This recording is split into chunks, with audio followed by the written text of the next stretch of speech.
Donc voilà, c'est parti. Le webinaire est désormais enregistré. Il est lancé.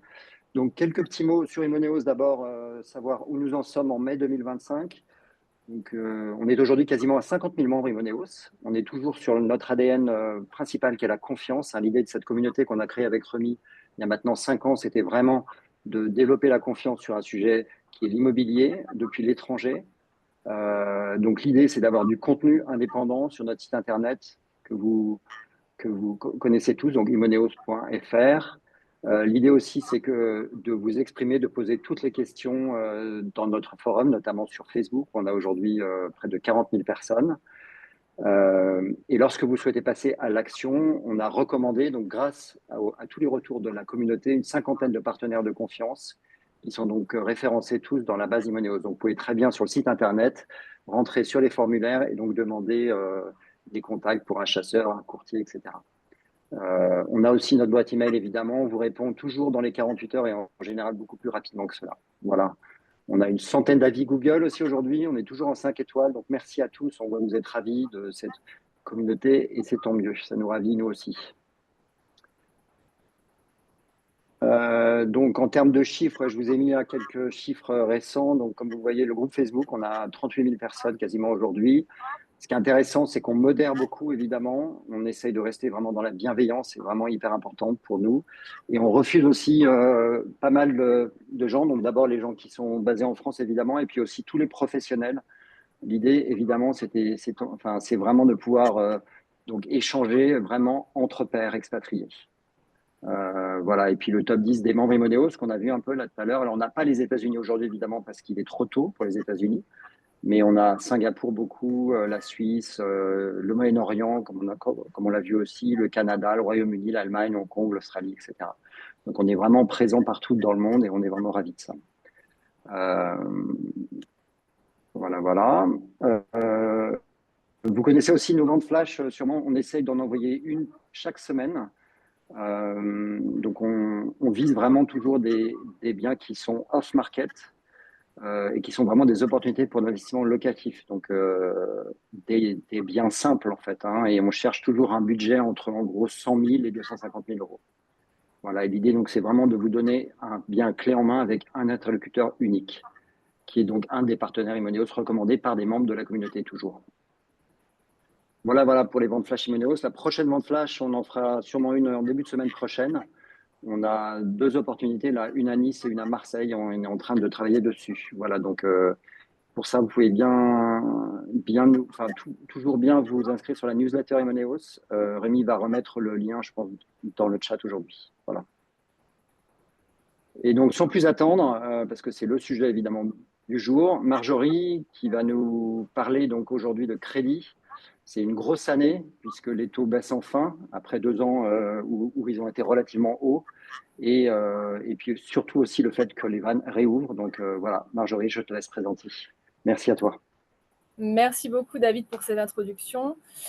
J'en profite aussi pour remercier Imoneos d'une façon générale et la communauté, puisque c'est, Ah, on il a, me semble, semble-t-il, un petit la peu. 4e année consécutive qu'on... Je viens de partager la présentation, j'espère que tout le monde la voit. C'est OK? Pardon? Ouais, c'est OK, C'est tout on bon? voit bien la présentation. Par contre, le son n'est pas génial, Marjorie. Donc, je ne sais pas si je sais pas si tu as des oreillettes ou si tu es en direct. Non, pas du tout. Bon, Est-ce que là, ça convient quand même? ouais, Tu là, ça va mieux. C'est bon. Vas-y, OK, vas-y, je ça va te mieux. dirai si ça C'était le temps de bloque. démarrer. Voilà, bonjour à tous et à toutes. Merci beaucoup pour votre présence aujourd'hui. Donc effectivement, comme David l'a annoncé, on est content. On est sur un marché qui revient un petit peu dans une dynamique qu'on aime bien.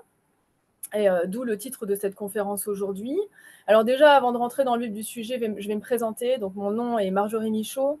Je représente le groupe Artemis Courtage, en fait, juste pour vous donner quand même un peu de background sur ce groupe. C'est un groupe de courtiers en crédit et en assurance qui a été fondé en 2009 en France. Donc, on a environ 500 collaborateurs, on est répartis dans une centaine d'agences en France. Et donc, à travers ce groupe-là, je représente l'activité qui est vraiment dédiée aux expatriés et non-résidents. Ça fait 8 ans que je fais ce métier. Comme vous pouvez le voir, il y a un certain nombre de partenaires bancaires aujourd'hui avec qui on a des conventions au sein du groupe Artemis Courtage. 80, comme c'est écrit sur ce slide. Alors, pour les non-résidents, on n'a pas 80 banques avec lesquelles on travaille. Par contre, ce qu'on essaye de faire, c'est vraiment d'avoir le circuit de qualité réservé aux non-résidents. Notre objectif, clairement, c'est de pouvoir vous mettre en relation avec une banque qui vous comprend en tant que non-résident, qui comprend votre situation, qui sait étudier vos documents, vos justificatifs et qui vous considère en tant que client. Donc, c'est ça notre objectif à travers Crédit Expat. Donc, au sommaire du jour, on va faire un point sur le contexte. Donc, pourquoi on dit que c'est une reprise du crédit confirmée, quels sont les indicateurs qui nous le montrent. On va également parler, bien sûr, du financement en tant que tel et des critères qui sont vraiment importants pour les banques aujourd'hui.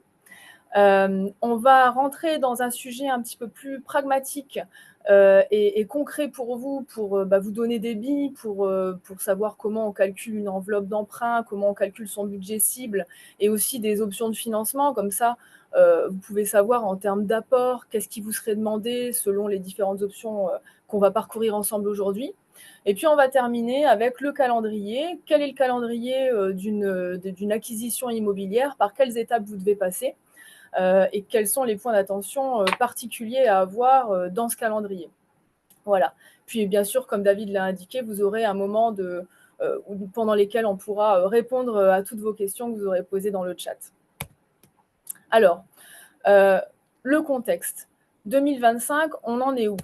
Alors déjà, ce qu'il faut savoir, c'est que ça fait 15 mois qu'on voit clairement les taux d'emprunt diminuer. En décembre 2023, on a vraiment frôlé la barre des 5%. On ne l'a pas forcément atteint, en tout cas pas sur les propositions bancaires que j'ai pu avoir moi de mon côté, mais en tout cas, on n'était vraiment pas loin. Aujourd'hui, on est plutôt sur un marché qui est entre 3 et 3,5%. Alors sur les non-résidents, on est plutôt entre 3,2 et 3,6 sur 10, 15, 20 ans au niveau du taux d'emprunt hors assurance. C'est ça ma base quand je vous indique ce nombre. Donc voilà, on est quand même sur une baisse qui est très significative et qui est assez continue sur 15 mois. Donc, ce qu'on peut voir aussi, c'est qu'il y a vraiment une réouverture des banques suite à une période qui a été vraiment mitigée sur les dernières années. On a eu beaucoup de fluctuations, on a eu une hausse des taux, on a eu les taux d'usure qui ont vraiment bloqué des crédits. Donc, aujourd'hui, on revient dans une dynamique qui est beaucoup plus intéressante et qui nous permet d'avoir à nouveau l'accès aux banques, l'accès au crédit.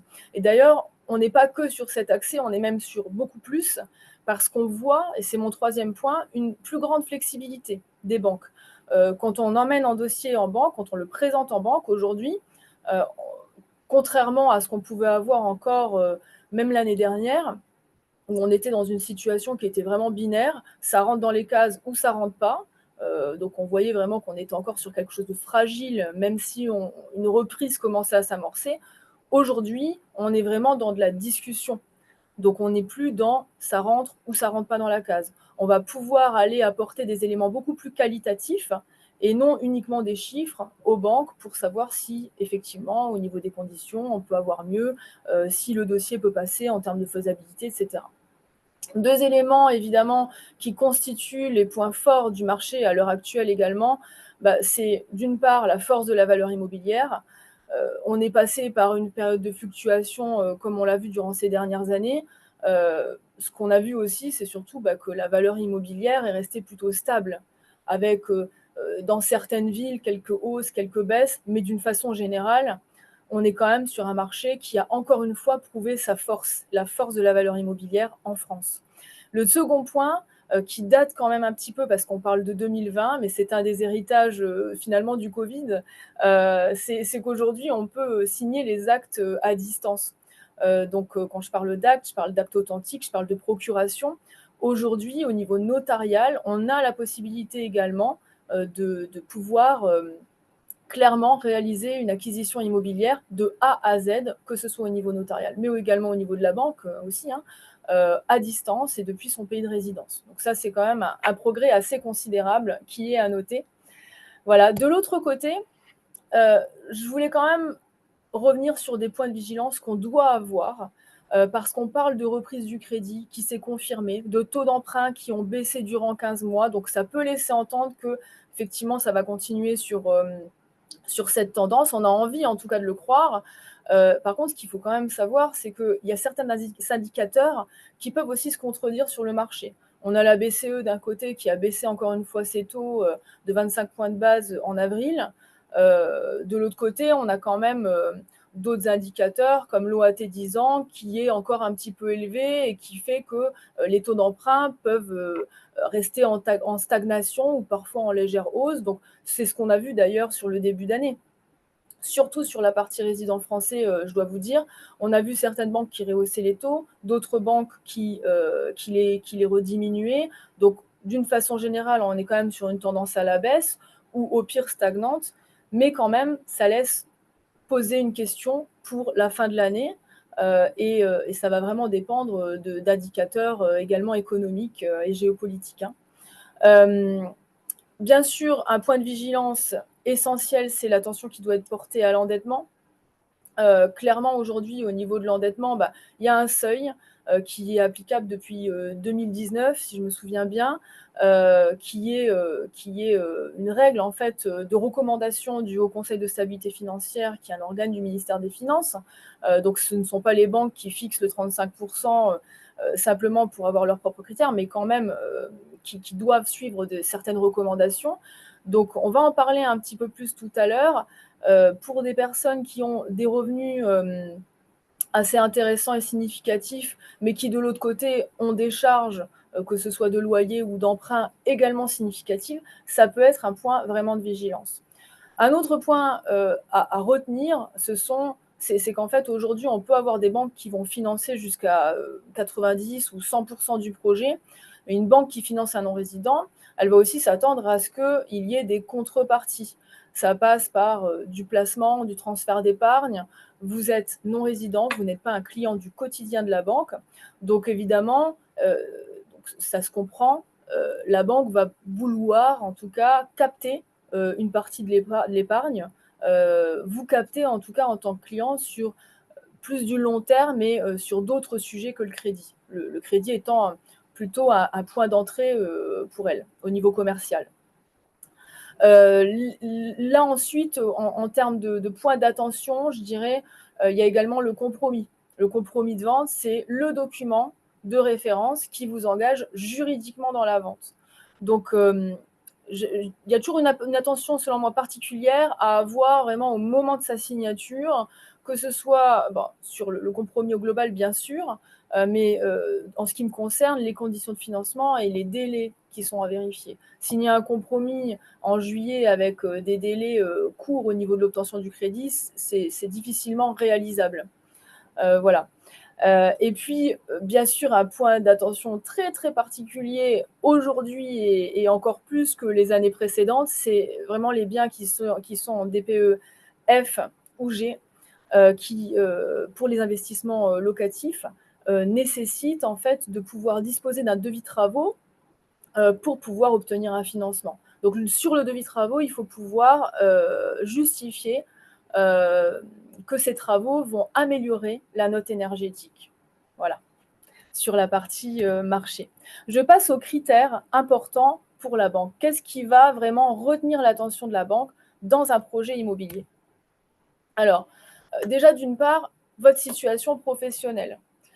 Vous êtes en CDI, que ce soit en expatriation, en contrat local, bien sûr, déjà, c'est une première case de cocher, dans le sens où il y a vraiment la possibilité d'étudier votre demande. Quand il s'agit de CDD, contrat à durée déterminée, où vraiment il y a une date de fin au contrat, j'ai envie de vous dire que ça dépend.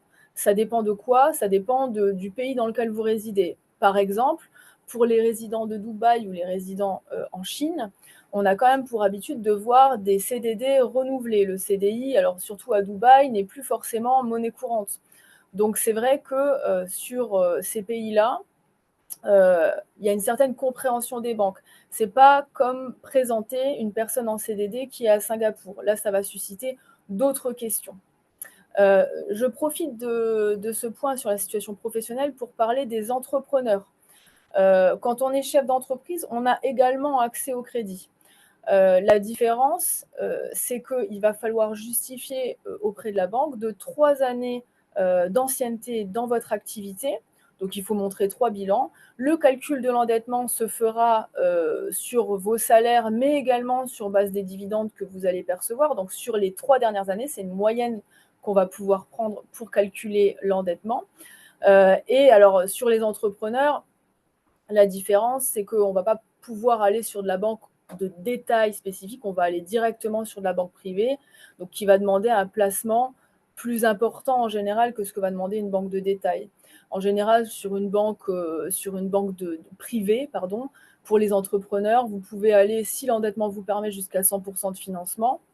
Et ce qu'on va vous demander, c'est au minimum 100 000 euros de placement. Voilà. Je pourrais repasser sur ce point de façon plus détaillée, au cas par cas, parce que ça ne va pas être forcément l'objet de la discussion d'aujourd'hui. Je vais me baser plutôt sur les banques de détail. Mais évidemment, voilà, je voulais quand même déjà vous donner ces éléments-là dans un premier temps.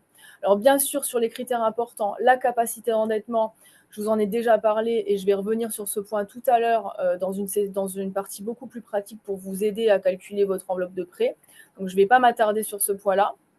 On va voir également les conditions d'apport. Comme je vous le disais, on a des banques qui peuvent financer jusqu'à 80, 90 ou 100% avec une contrepartie financière, comme je vous l'ai indiqué. Donc, qui peut être au niveau de la contrepartie, ça dépend de la banque, ça peut être un placement en compte titre, ça peut être d'autres produits financiers qui vont pouvoir vous proposer, ou alors on a certaines banques qui vont même vous proposer de l'épargne réglementée, exemple livret A ou des produits type PEL.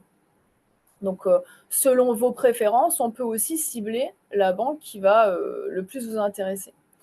Également, un critère important, ça va être l'assurance de prêt. Alors, pour les non-résidents, l'assurance de prêt, elle va se concentrer sur 2 garanties qui sont le décès et la perte totale irréversible d'autonomie. On n'a pas toutes les garanties qui vont être demandées pour un résident français. Mais en tout cas, pour l'assurance de prêt, voilà, c'est vraiment un élément aussi important. Si vous n'avez pas l'assurance sur le prêt, malheureusement, le prêt ne vous sera pas octroyé. Donc là aussi, il y a un point de vigilance à avoir et à bien prendre en considération dans le cadre d'une demande de prêt. Alors, pour la partie plus pratique, on va voir comment se calcule une enveloppe de prêt, une enveloppe d'une façon générale pour votre projet immobilier. Donc déjà, pour calculer une enveloppe, il y a 2 critères qui vont être cumulatifs et déterminants. Donc premièrement, j'en ai déjà parlé plusieurs fois, le taux d'endettement. Donc comment on va calculer un taux d'endettement ?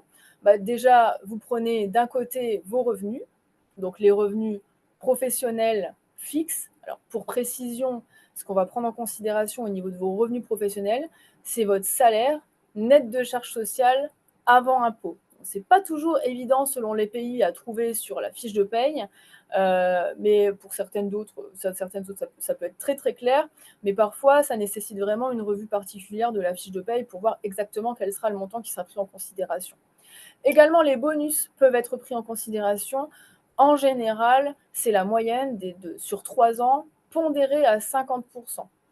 Donc, sur certains revenus, il y a une pondération qui s'applique. Ça veut dire qu'au lieu de prendre 100%, on va prendre 50%. Donc, des 3 dernières années, ça nécessite une ancienneté de 3 ans en fait, dans la structure et des bonus qui ont été versés sur les 3 dernières années. Au niveau des revenus fonciers, on pourra prendre les revenus fonciers actuels, si vous avez déjà du patrimoine immobilier et des investissements locatifs. Et on va pouvoir prendre aussi, bien sûr, les revenus espérés sur le bien dont vous souhaitez faire l'acquisition s'il s'agit d'un investissement locatif. Pour ça, il faudra fournir soit le contrat de bail, soit une estimation d'une agence immobilière. Et là encore, ce qu'il faut savoir, c'est qu'il faudra la pondération va s'appliquer. Alors, selon les banques, en moyenne, on retrouve souvent une pondération de 80% sur les revenus fonciers et futurs. Attention simplement aux revenus locatifs saisonniers qui ne sont pas toujours pris en considération notamment par les banques de détail. Pour les banques privées, on a la possibilité, en montrant en fait des estimations de valeur locative sur les revenus saisonniers, donc de les prendre en considération. Par contre, sur les banques de détail, c'est plutôt du cas par cas. Donc, sur les revenus, on a fait vraiment, d'une façon générale, c'est vraiment ça qu'il faut prendre en considération. Au niveau des charges, cette fois-ci, alors déjà, il y a votre loyer dans votre pays de résidence, si vous avez un loyer à charge, et également les mensualités d'emprunt. Voilà. Donc, le taux d'endettement, il se calcule d'une façon très simple, c'est vos charges divisées par vos revenus, et ça vous donne votre taux d'endettement. Donc, le deuxième critère qui va être cumulatif et déterminant, c'est votre rapport et les fonds dont vous disposez pour le projet. Il ne suffit pas d'avoir un endettement inférieur à 35% pour pouvoir réaliser un projet immobilier. Bien sûr, il faut pouvoir avoir les fonds disponibles pour l'apport. Et l'apport est constitué de 3 éléments. Le premier, ce sont les frais annexes. Les frais annexes, ce sont les frais de notaire, les frais de garantie. Donc la garantie, c'est une hypothèque ou alors une société de cautionnement, selon les banques. Les frais d'intermédiaire, donc on va parler, ça peut être les frais de chasse, les frais de négociation qui sont indiqués dans le compromis, donc pour l'agence immobilière qui s'est occupée de la transaction. Nos frais également à nous, nos frais de courtage sur Crédit Expat. Les frais de dossier de la banque, les meubles, voilà, il y a tout ça, ça rentre dans l'enveloppe frais annexes. Pour vous donner une estimation au niveau des frais, vous pouvez compter que ça va revenir à peu près à 10% du montant du projet. Alors, ce que je n'ai pas compté dans les 10%, ce sont les frais d'agence immobilière, parce que je ne les connais pas et qui sont très variables, et également éventuellement les meubles, s'il s'agit d'un bien meublé. Alors, quand je dis meubles, c'est la mention mobilier dans le compromis, ce n'est pas les meubles que vous allez acheter à côté pour pouvoir faire en sorte que l'appartement soit fourni. Voilà, donc ça, c'est vraiment un élément à prendre en considération. Gardez en tête le 10% hors frais d'agence immobilière et meubles. Il y a également donc l'apport personnel sur le projet. Par exemple, une banque qui vous finance à 90% sur un projet, donc avec ma référence à 100%, l'apport, ça sera les 10%, l'apport personnel. Et puis ensuite, le collatéral ou les contreparties qui sont également à prendre en considération. Et ce qu'on va faire, c'est passer directement à la partie pratique. Comme ça, vous allez voir ce que ça va donner avec des chiffres. Ce sera beaucoup plus parlant. Alors déjà, on va prendre l'exemple d'un couple qui perçoit, comme vous pouvez le voir, 15 000 euros de revenus professionnels, 500 euros de revenus fonciers. On va se dire qu'ils sont déjà pondérés, comme je vous l'ai indiqué. Au niveau des charges, de l'autre côté, on a le loyer de 2 000 euros. Alors, ce que j'ai indiqué aussi, juste pour votre information, c'est l'allocation logement, parce que l'allocation logement, si vous en avez une, je pense aux résidents de Dubaï, par exemple, je reprends cet exemple, vous pouvez déduire l'allocation logement de votre loyer à charge pour diminuer votre endettement. Donc, c'est plutôt favorable, du coup, pour pouvoir calculer votre enveloppe de prêt. Et donc, pour ce couple, on a déjà des mensualités d'emprunt à hauteur de 1 000 euros par mois. Alors du coup, comme je vous l'ai expliqué tout à l'heure, le taux d'endettement, c'est quoi? C'est charge divisé par revenu. Ici, ça nous donne un total de 19,35% au niveau de l'endettement. Donc déjà, la première chose qu'on peut se dire, c'est que on est plutôt dans une situation favorable à l'emprunt, puisque je vous disais tout à l'heure que le taux maximum d'endettement, c'est 35%. Et puis RAV, donc RAV, c'est le reste à vivre, c'est simplement la différence entre les revenus et les charges. Donc, qu'est-ce qui reste à la personne, au couple, pour vivre chaque mois, ce qui est également un indicateur plutôt qualitatif qui peut être mis en avant auprès des banques pour justifier de la qualité du dossier. Donc, la réflexion qu'on va avoir, c'est quelle mensualité on va ajouter à ce calcul pour rester dans un endettement qui est inférieur à 35%. Donc, la réponse, je l'ai mise ici. On arrive sur 2 800 euros et avec 2 800 euros de mensualité, on arrive à un endettement qui est de 34,12%. Donc, on peut se dire que si ce couple se rajoute une charge d'emprunt à hauteur de 2 800 euros, il reste dans sa capacité d'endettement. Donc, selon la banque, il va pouvoir réaliser ce projet. Alors, pour calculer c'est 2 800 €. Vous pouvez voir aussi que la partie revenus fonciers a augmenté. Donc, c'est-à-dire que j'ai pris en considération le revenu locatif futur sur cet investissement, donc, qui est donc de 1 500 €, donc a priori déjà pondéré, comme je vous le disais, pour que le calcul soit correct. Et donc, grâce à cela, on va pouvoir ajouter une mensualité d'emprunt de 2 800 € à ce couple pour pouvoir justifier d'une bonne capacité d'endettement. Alors 2 800 €, c'est bien, mais qu'est-ce que ça veut dire en termes de budget, exactement, en termes de capacité d'emprunt? Donc l'enveloppe de prêt, 2 800 €, j'ai donné 2 exemples ici, donc 15 ans d'emprunt ou 20 ans, donc certaines personnes ont des préférences aussi par rapport à la durée. Donc j'ai donné des taux d'emprunt estimatifs et sur cette base, on a sur 15 et 20 ans des enveloppes de prêt de 397 000 ou 482 000 respectivement, que ce couple pourrait solliciter s'il souhaitait utiliser le maximum de sa capacité d'endettement. Donc 2 800 €, ça va donner un projet autour de 400 à 480 000 €. Voilà. Donc, au niveau des options de financement cette fois-ci, parce que ce qu'on a vu, c'est qu'il y a une belle capacité d'endettement. Par contre, ce couple n'a pas forcément envie d'utiliser le maximum de sa capacité d'endettement aujourd'hui. Donc, on va partir sur l'hypothèse que ce couple souhaite acquérir un appartement d'un montant de 200 000 €. 200 000 € étant ma référence, c'est-à-dire le prix d'acquisition hors frais. Donc, on est vraiment sur un projet ancien sans travaux. Ça aurait pu être 200 000 € incluant des travaux, par exemple, parce que les travaux peuvent également être inclus dans le prêt.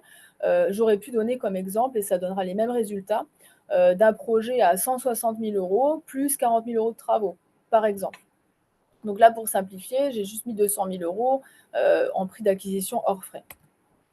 Alors, je vais vous expliquer le cas de 3 banques.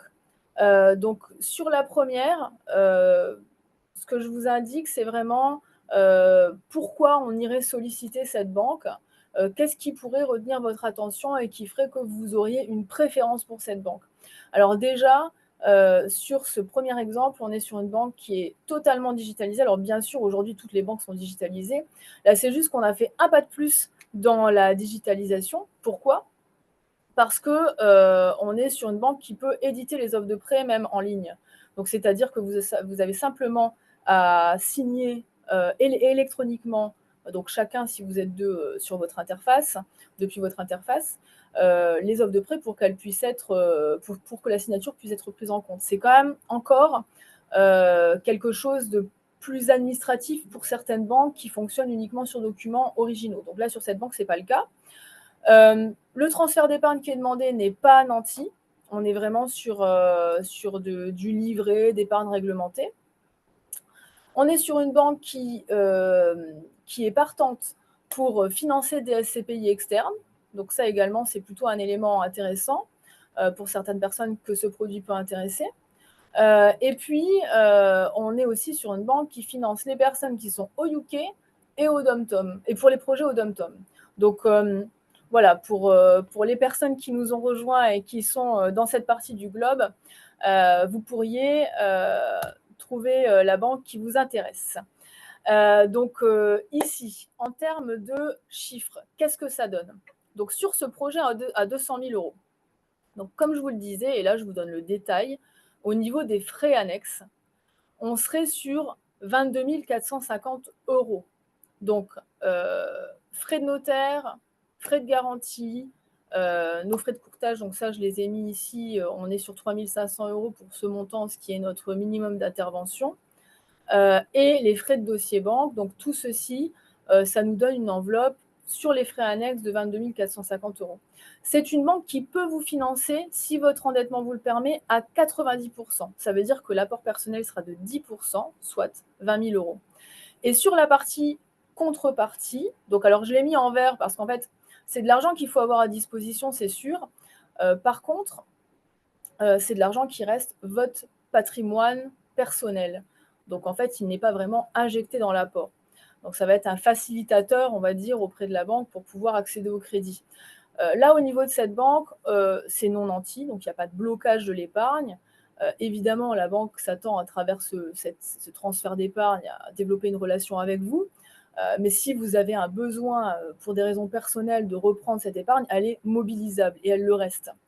Voilà, donc grosso modo, sur cette épargne, on est sur 20 à 30% normalement du montant emprunté, donc ce qui reviendrait à 36 000 à 54 000 euros.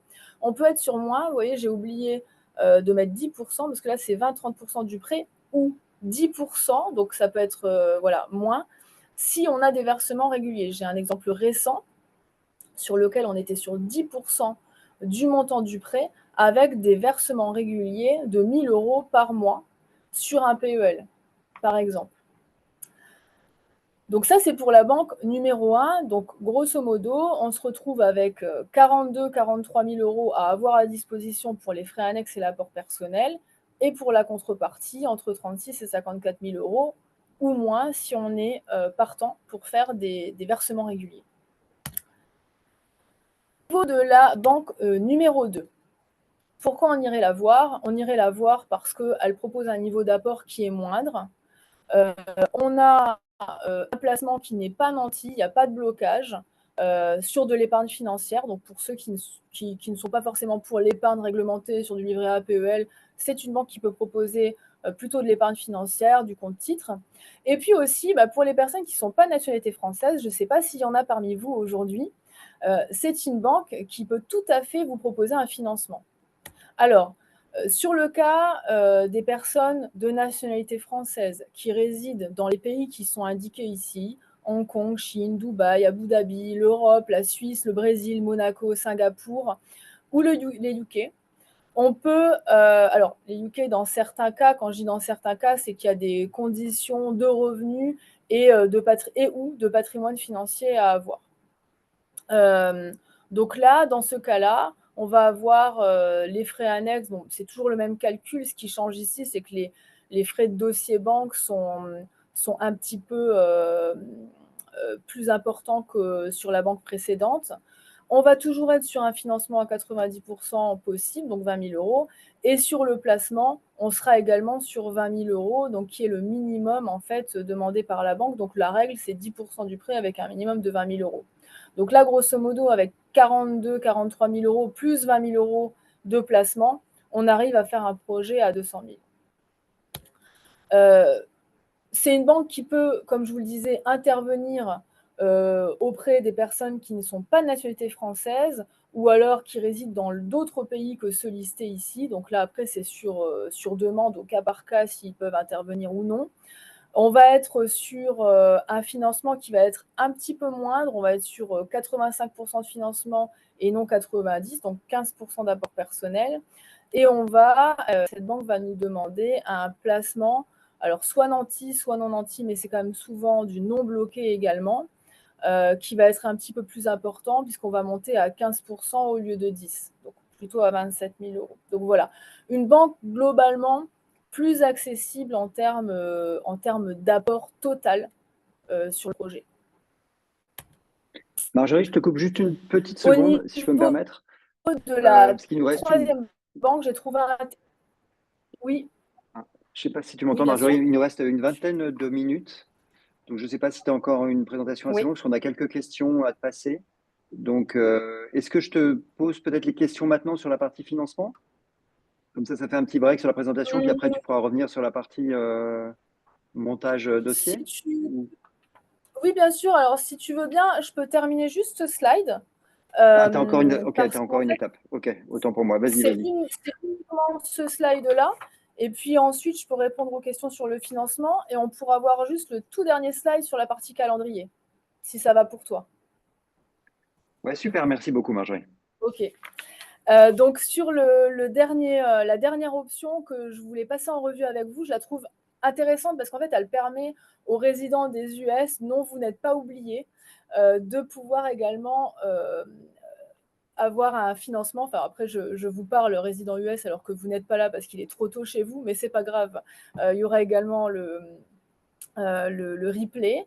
Et puis, donc c'est une banque qui est ouverte aussi au financement de locaux commerciaux qui finance les projets au DOM-TOM et qui propose aussi un portefeuille de titres ou fonds qui est plus diversifié que ce que peut vous proposer une banque de détail classique, étant donné qu'ils font partie d'un grand groupe de gestion international et qu'ils ont accès aux fonds également de ce groupe de gestion et non seulement leurs fonds maison, je dirais. Donc sur cette banque-là, on va être sur 90% de financement. C'est quand même quelque chose d'assez standard sur les banques de détail.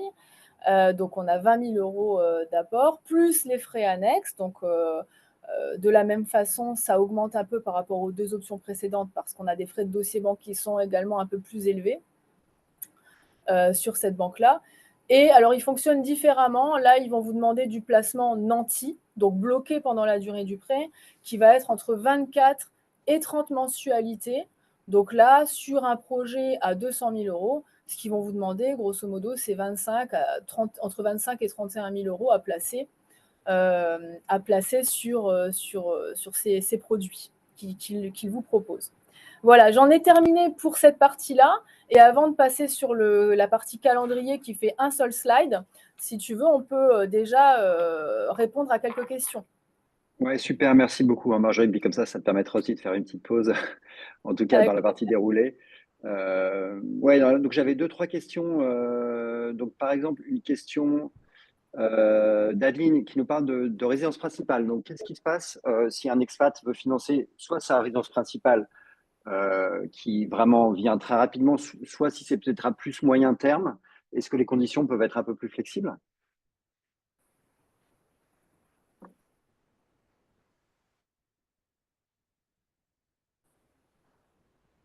Je ne sais pas si tu as entendu ma question. Un petit peu coupé, mais je pense que j'ai compris la question. J'ai compris la question.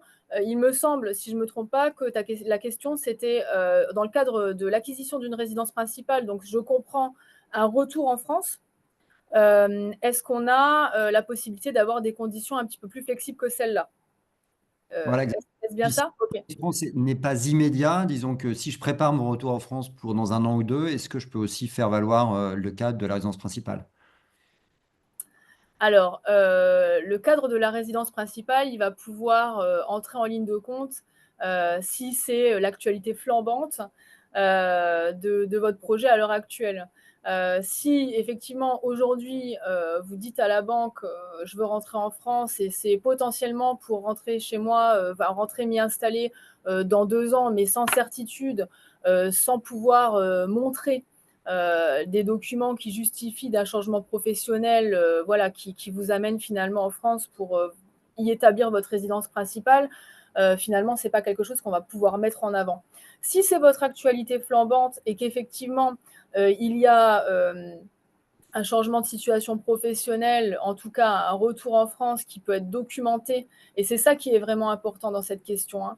C'est vraiment de pouvoir prendre en considération la situation telle qu'elle sera pour le calcul de l'endettement quand vous habiterez en France, sans période d'essai, donc ça voudrait dire rester dans la même structure.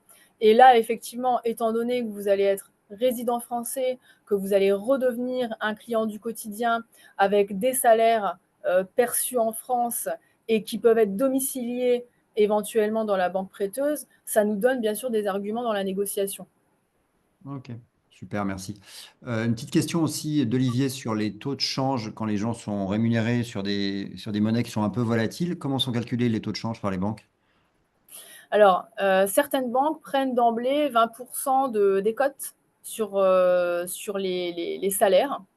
Ce n'est pas le cas de la plupart des banques. Donc, en général, il n'y a même pas de décote qui est prise. C'est plutôt quelque chose qu'on doit anticiper, effectivement, parce qu'il peut y avoir des variations de change qui vont venir défavoriser le dossier, finalement. Donc, c'est aussi à nous de pouvoir anticiper s'il peut y avoir des variations de devises et prendre hypothétiquement une décote déjà sur les salaires dans ce cas-là. Super, c'est très clair, Marjorie. Et j'ai un dernier shot, je dirais, de questions, parce que j'en ai trois sur le même thème, qui sont les nationalités, excuse-moi. Donc, première sous-question, si un des conjoints n'est pas français, est-ce que c'est mieux de l'inclure ou de ne pas l'inclure dans la demande de prêt? Et ensuite, le cas des Américains et des UK, est-ce que tu peux expliquer un peu ce qui rend ces deux situations difficiles? Là, j'ai une question sur les États-Unis et sur le UK, sur le pourquoi et le comment faire avec ces deux nationalités qui sont effectivement traitées de façon un peu particulière par les banques. D'accord. On parle de nationalité ou de résidence? Euh, Bonne Sur question. les Alors, US et les les UK. nationalités, ouais, nationalité. En fait, quelqu'un qui a son épouse qui est américaine, enfin, en tout cas, qui veut se faire prêter effectivement un citoyen américain. Mhm. Et après, sur le UK, c'est plutôt sur le marché UK, oui. Quelle Ouais, problématique lorsqu'on est expatrié sur le UK mais qu'on est français? ok.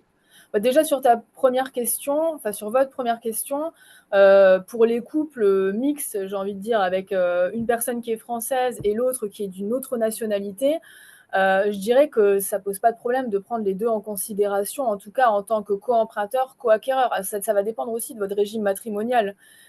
Si vous êtes marié sous le régime de la communauté, de facto, vous êtes deux co-emprunteurs et donc deux co-acquéreurs. Si par contre vous êtes dans un régime de séparation de biens, là, dans ce cas, vous pouvez choisir d'acquérir le bien seul. Alors, prendre ou non la personne en considération, euh, finalement, la question qui va se poser, c'est est-ce que la banque elle-même va prendre les revenus de la personne non française en considération ou non. Si je reprends mes exemples sur la banque numéro 1, la personne qui n'est pas de nationalité française, de facto, n'est pas prise en considération au niveau de ses revenus, mais par contre peut bien sûr être co-acquéreur ou co-emprunteur. Ce n'est pas du tout un Ok. problème. Sur les deux autres banques, banque numéro 2 et banque numéro 3, les personnes qui ne sont pas de nationalité française, bien sûr, peuvent être prises en considération au niveau de leurs revenus. Donc, je dirais qu'il faudra calculer ensuite quelle est la situation la plus favorable si vraiment la question te pose que vous êtes dans un régime de séparation de biens et si vous pouvez avoir un petit peu plus de capacité d'emprunt en étant seul ou en étant à deux. Donc ça, c'est vraiment une étude comparative qu'on pourrait faire. Ok, donc ça, c'est vraiment une stratégie personnelle Tout ouais, à à fait. adapter. D'accord. Exactement. Et alors sur les personnes qui ont, alors si je parle des US, alors si j'ai bien compris la question, c'est une personne de nationalité française, une personne de nationalité US. Alors Mhm. je dirais que ça dépend. Enfin, là, dans ce cas, déjà, il faut voir où est la résidence. Si on est sur une résidence fiscale aux US, euh, on va tomber dans le scope de la banque numéro 3 et la banque numéro 3 peut prendre en considération les revenus des deux personnes. Donc Ok. voilà, si on est dans un autre pays voilà, je dirais Singapour, par exemple, une personne française, une personne de nationalité US, bah, ça va dépendre un peu de la banque avec laquelle on va traiter. Euh, voilà, après, il y a des cas Bon, ouais, ce qui est particuliers. important, c'est qu'aujourd'hui, il y a quand même des banques qui s'adaptent au fait que les États-Unis, c'était traditionnellement plus difficile. Et ce qu'on voit aujourd'hui, c'est qu'il y a des banques quand même qui savent faire. Ça coûte probablement un petit peu plus cher en nantissement, etc. Mhm. Mais ça se fait, quoi. C'est ce que tu nous dis. Ce qui est gênant pour les banques, pour les États-Unis, c'est le fait qu'ils ne peuvent pas proposer de placement aux résidents des US, en tout cas pour la plupart, sauf les banques qui vont avoir une antenne basée également aux US. Ok. Donc, sur les US, ce qu'il faut se dire, c'est que voilà, il va y avoir une option accessible euh, qui va être celle que je vous ai présentée en option numéro 3. Et après, sur la partie pour monsieur ou madame qui est de nationalité US, bah, je dirais que voilà, ça va dépendre un peu de la banque et on peut étudier au cas par cas. Mais en effet, alors je dirais pas qu'il y ait une ouverture hein, sur les Mhm. US parce qu'il y a quand même des options qui sont assez limitées. Sur la banque de détail, j'ai uniquement celle proposée en option 3 et sur la banque privée parce que j'ai des banques privées qui peuvent se positionner sur les résidents US. Là, c'est des banques privées qui sont moins accessibles que celles dont j'ai parlé pour les entrepreneurs tout à l'heure, parce qu'on est quand même sur un placement minimum de 500 000 euros. Hein. Ok, super. Et donc pour les résidents fiscaux en Grande-Bretagne, enfin UK, Alors, pour Royaume-Uni, les résidents, excuse-moi, donc sur la question, on était. Est-ce que tu pourrais me rappeler la question sur les résidents UK? bah, la question, c'est le pourquoi est-ce que c'est plus compliqué et quelle est la situation actuellement. Alors, tu l'as peut-être déjà dit un petit peu dans la presse, parce que en fait, c'est. Mais peut-être tu peux Oui, bien redéfinir ça, sûr. parce que c'est vrai qu'on a beaucoup de gens là de UK aujourd'hui. Oui, les UK, c'est un beau marché, effectivement, où il y a vraiment une belle envie de pouvoir investir en France. Alors, au niveau des UK, pourquoi c'est compliqué? Alors là, j'ai envie de vous donner la réponse que tout le monde vous donne. C'est à cause du Brexit. Tout est à cause du Brexit. Enfin, en gros, c'est vraiment c'est ça, hein, parce que c'est la raison que nous ont invoqué les banques quand elles ont fermé les vannes. Par contre, ce qu'il faut retenir, c'est que, alors déjà, d'une part, des solutions existent, parce que c'est le cas de la banque numéro 1, donc de l'option que je vous ai présentée en premier lieu, qui finance les résidents UK. Et également, et ça, l'option numéro 3 le reprend également pour les résidents UK, et ça, c'est très récent. Donc, ça veut dire qu'on a quand même une réouverture sur les UK qui est timide, mais qui est là. Parce qu'en fait, jusqu'à maintenant, et depuis plusieurs années, on n'avait qu'une solution. Et là, maintenant, on en a une deuxième qui nécessite par contre de pouvoir se déplacer en France. Alors moi j'aime bien quand on a vraiment la possibilité de tout faire à distance, mais sur l'option numéro 3, on va clairement demander à la personne de venir ouvrir un compte en physique à Paris. Ok, d'accord, bon, super. Bah, écoute, merci beaucoup. Je te laisse poursuivre sur la dernière slide et puis on reprendra après. On a encore 2 ou 3 points effectivement à clarifier et ce sera parfait. Merci. Ok, très bien. Alors, dernière slide dont je voulais vous parler, et franchement pas des moindres, c'est le calendrier avec les étapes clés. Alors, au niveau des étapes, déjà, tout d'abord, voilà, ce qui est vraiment important de savoir, c'est quels sont vos critères. Qu'est-ce qui est important pour vous? Est-ce que c'est d'avoir le prêt le plus long possible pour diminuer la mensualité? Est-ce que c'est de pouvoir avoir l'effet de levier maximum? Est-ce que c'est d'avoir le coût du crédit le moins élevé possible et la durée minimum? Enfin, vraiment, ça, déjà, ça nous permet de poser un cadre et de savoir qu'est-ce qu'on va pouvoir vous proposer, vers quoi on s'oriente de préférence comme option. Et quel est le stade du projet pour vous, sachant que nous, ce qui va nous permettre d'avancer avec les banques, c'est d'avoir déjà un projet identifié. Ça ne veut pas dire qu'on ne peut pas échanger, voir la faisabilité, bien au contraire, parce que le plus tôt on est en contact et le mieux c'est pour pouvoir vous aider à établir votre enveloppe et donner aussi les éléments à l'agent immobilier qui va vous suivre, parce que c'est aussi ça ce qui est recherché au niveau des chasseurs ou des conseillers immobiliers, c'est d'avoir quelque part, entre guillemets, des garanties, même si ce n'est jamais des accords définitifs, mais de savoir qu'ils avancent avec un dossier qui est qualifié. Voilà, donc en point numéro 2, deuxième étape, donc c'est préparer le dossier de prêt. Une fois qu'on est d'accord, qu'on va trouver qu'il y a des options qui vous intéressent, qui sont en ligne avec vos critères, avec l'apport que vous avez disponible, c'est déjà de constituer le dossier.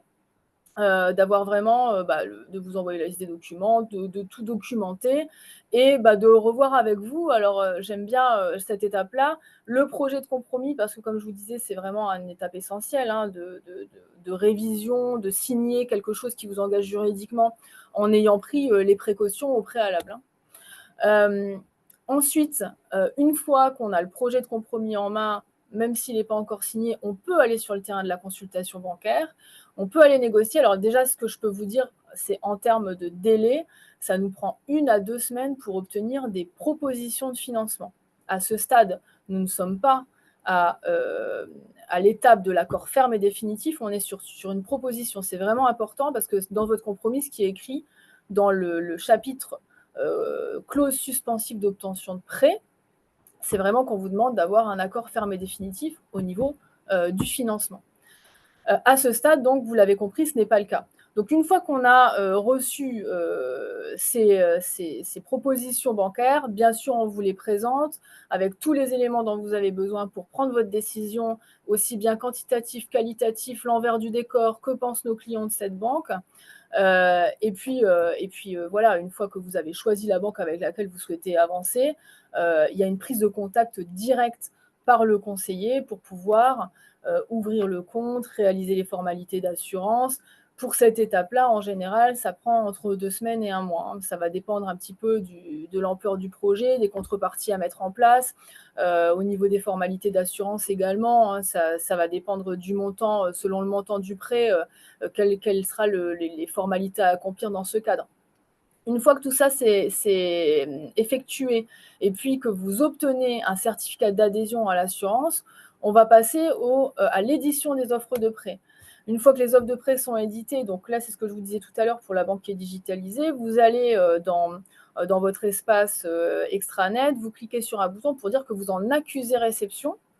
Et à partir de ce moment-là, il y a le délai Scrivener qui s'applique, donc ce sont les 11 jours de délai légal et incompressible, avant de pouvoir signer définitivement les offres de prêt. Donc quand vous n'avez pas accès à la digitalisation au niveau des offres de prêt, l'échange se fait en original via courrier. Et puis, une fois que tout ça s'est finalisé, on a l'appel de fonds du notaire et le déblocage des fonds qui vous permet d'aller sur la signature de l'acte authentique. Donc, je l'ai mis en rouge, je l'ai encadré, c'était volontaire. L'étape cruciale, c'est la préparation du dossier. C'est ça qui va déterminer tout le reste. Un dossier mal préparé, c'est de la perte de temps et c'est clairement quelque chose qui va nous freiner dans plusieurs étapes, faire des allers-retours qui n'ont même pas lieu d'être. Donc, c'est vraiment très important dès le départ d'avoir un dossier qui est prêt, qui est précis et qui nous permet de présenter les bons éléments à la banque à mettre en avant pour pouvoir optimiser la négociation. La durée moyenne de réalisation d'un dossier de prêt, c'est entre 2 et 3 mois. On a déjà réalisé des projets en 1 mois et demi, donc ça c'est record. Quand on a déjà on a un délai très très serré, on fait ce qu'on peut. Par contre, c'est vraiment exceptionnel et d'une façon générale, on est plutôt dans un délai de 2 à 3 mois, voire 3 à 4 mois quand on est dans des périodes qui peuvent être un petit peu plus longues, c'est-à-dire, je parlais du mois de juillet-août tout à l'heure, sur les vacances scolaires, voilà, des moments qu'on peut anticiper dans l'année d'absence, en tout cas, on peut avoir des délais qui sont un petit peu prolongés. Donc voilà, je termine là pour laisser la parole donc à David et répondre bien sûr à vos questions. En tout cas, je vous remercie beaucoup pour votre attention pendant cette présentation. Écoute, merci beaucoup, Marjorie, c'est vraiment top, c'est hyper intéressant. J'en profite, moi, pour donner un petit input perso parce que on le sait par les courtiers avec qui on travaille sur Imoneos. En gros, la majorité des gens préparent assez mal leur dossier de prêt. Et pour moi, et je suis entrepreneur et je pense qu'il faut voir un projet immobilier comme une petite entreprise et c'est hyper important de le préparer correctement. Et si vous voulez avoir les financements, je veux dire, la balle est quand même dans votre camp avant tout. Et c'est à vous, effectivement, d'être hyper prêt, de préparer même un business plan. Et donc, n'hésitez pas à fournir toutes les documentations qui vont vous permettre de prouver votre business plan. Et effectivement, après, tous les papiers administratifs, les relevés fiscaux, le salaire, etc. C'est pas hyper dur aujourd'hui de le faire avec tous les drives, etc., avec une Dropbox, avec Google Drive.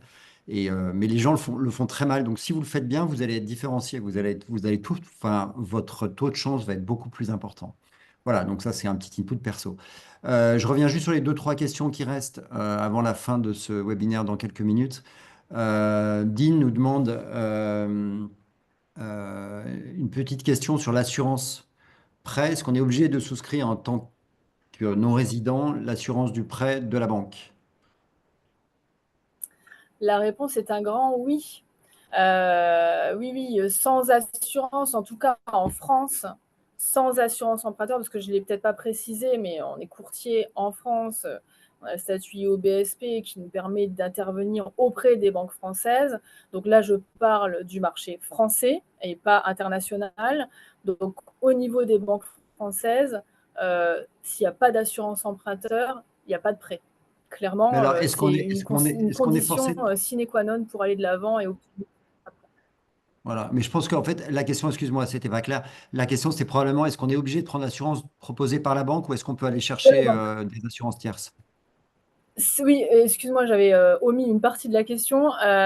Sur les assurances tierces, alors le fait de pouvoir prendre l'assurance de la banque, ça fait partie des contreparties généralement demandées.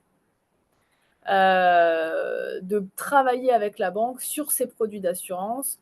Alors, ce que je dois vous dire, c'est qu'il y a quand même beaucoup de banques qui ne travaillent même pas avec leur propre assurance, mais qui vont vous proposer des assurances en délégation également, mais par leur intermédiaire, avec lesquelles nous-mêmes, en tant que courtier, on va travailler. Donc, on est quand même déjà pour la plupart des banques, on est déjà sur des conditions qui sont plutôt intéressantes en termes d'assurance. Alors, ce que j'ai envie de vous dire aussi, c'est que dans le cadre de la loi Lemoine, en 2022, on a quand même la possibilité aujourd'hui de résilier une assurance à tout moment.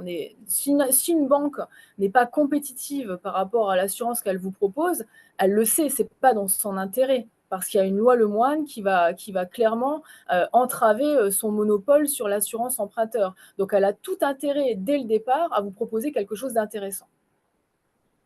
Super, merci. On a une petite question pratique, mais très intéressante d'Olivier qui nous demande s'il y a encore des banques en France qui financent sur des projets à 100, voire même à 110%, ou c'est complètement fini? 100% oui. On peut demander sur certaines banques que je vous ai présentées une demande de dérogation qui peut au cas par cas être acceptée. Donc ça, c'est vraiment dans le cadre de la réouverture, de la discussion voilà, sur les dossiers, la partie qualitative qui revient sur le devant de la scène, alors que avant c'était vraiment binaire, ça rentre ou ça rentre pas dans la case. Là, aujourd'hui, on a la possibilité de le demander. Sur la banque privée, je n'ai pas détaillé les conditions d'une banque privée aujourd'hui, même si je vous ai donné déjà des éléments. Une banque privée, 100%, c'est tout à fait possible. Tout à fait envisageable de demander un financement si votre endettement le permet. Il n'y a aucun problème, c'est plutôt même une condition standard. Ok, bon, bah top, écoute, c'est très clair. J'ai une question encore, mais en fait, je ne vais pas te la poser maintenant parce je pense qu'on y répondra dans le lien de notre replay, qui est une question de Florian qui nous demandait un exemple un petit peu bien foutu d'un bon dossier de prêt. Donc ça, je te propose qu'on bosse dessus après et qu'on le poste ensuite dans l'intitulé de la vidéo, enfin dans le résumé de la vidéo. Donc on y répondra après parce que là, il est finalement déjà 13h15 ici en Europe. 19h15 pour toi, Marjorie, à Hong Kong. Donc, c'est l'heure de te remercier. Merci beaucoup, c'était très intéressant. À tous, on va effectivement poster le replay là, dans la soirée. Merci. Donc voilà, vous l'aurez tous par email rapidement. Merci à tous d'avoir été là. Marjorie, encore une fois, mille merci, c'était vraiment très intéressant. N'hésitez pas aussi à faire une demande à Marjorie, soit Merci à via vous. email, soit via le site Vidéos. Et donc voilà, oui, Marjorie, je te laisse faire un peu une conclusion. Oui, parfait. Merci à vous pour votre attention. J'espère vraiment avoir pu vous donner les éléments principaux et puis surtout des informations pratiques et utiles. N'hésitez pas à revenir vers moi, je répondrai avec plaisir à vos questions. Ça fait 5 ans que je travaille avec vous et franchement, c'est toujours un plaisir de pouvoir intervenir auprès de la communauté Imoneos. Bon, bah Très bonne super. journée Écoutez, ou très merci à bonne tous. soirée à tous. Oui, merci Marjorie. Et donc, à très bientôt pour un prochain webinaire qui sera sur l'immobilier de rendement. Voilà, à très bientôt. Salut à tous. À bientôt, au revoir.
Hello, hello. Je pense qu'on est plus que tous les trois. T'as fini